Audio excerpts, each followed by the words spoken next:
یہ جو شیعہ اذان دیتے ہیں یہ اس میں ایڈ کرتے ہیں نا کچھ کلمات، تو یہ ان کی کیا ہے؟ کلمات ہے نا، حی علی الصلاۃ، حی علی الفلاح کے بعد 2 بار حی علی خیر العمل. جی یہ تو بیٹا بعض صحابہ کرام ابن تیمیہ بھی مانتے ہیں نا، اپنے فتاوی میں کہتے تھے.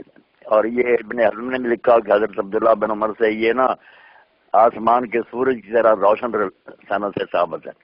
اس لیے یہ تو اگر کوئی کہہ لیتا نا، امام بہقی نے بھی باب باندھا سنن الکبریٰ میں کہ جو اپنی اذان میں یہ کہتے تھے، اس میں امام زین العابدین کا، عبداللہ بن عمر کا، اور اسی طرح ابو امامہ بن سعد صحابی کا، کئی لوگوں کا لکھا. مگر ابن تیمیہ کہتے ہیں یہ دائمی نہیں تھے، کبھی کبھی اپنی اذانوں میں ایسا کہہ دیتے تھے.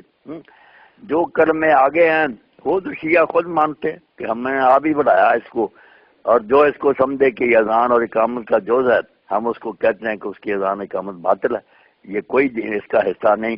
بس ہم ادب کے طور پر نہ کہہ لیں بیس کا سلسلہ برکت کی طرح یہ سے کہہ رہے ہیں، ایسی باتیں بناتے ہیں.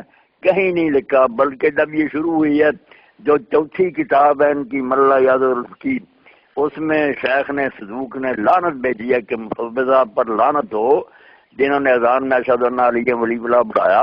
وہ کہتے ہیں ٹھیک ہے علی اللہ کے ولی ہے، مگر ہر نیک بات اذان میں کہنی ہے، اذان مقررہ کلمہ حضور نے سکھایا ہے، اس میں کیوں اضافہ کرتے ہیں؟ لعنت کیا اس میں ملا یاد کی.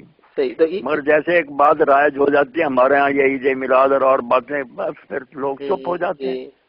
اچھا یہ جو پہلی ہے حی علی خیر حی علی خیر العمل جو ہے نا، یہ کوئی بری بات یہ ہم بھی کہہ سکتے صحابہ کرام سے ثابت ہے. یہ ہم بھی کہہ سکتے ہیں، کہہ سکتے ہیں. اچھا اچھا اب ایک آخری سوال ہے، یہ کمپلیٹ. امام ابن حزم نے کہا کہ جو صحابہ کے طرز عمل کو سمجھے نا کہ وہ سنت ہے، یہ صحیح ہے، ان کو اس کے بغیر چارہ نہیں کہ وہ اپنی اذان میں اس کو کہیں، کیونکہ ایسی روشن سمتوں سے حضرت ابن عمر سے ثابت ہے کہ وہ اپنی اذان میں حی علی خیر العمل کہتے. یہ المحلہ میں انہوں نے لکھا کہ سنیوں کے لیے چارہ نہیں کہ وہ کہیں پھر یا حضور تک ہی رہا کریں، اگر صحابہ کے عمل کو لینا تو کریں پھر. صحیح لکھا ہے انہوں نے. صحیح. اچھا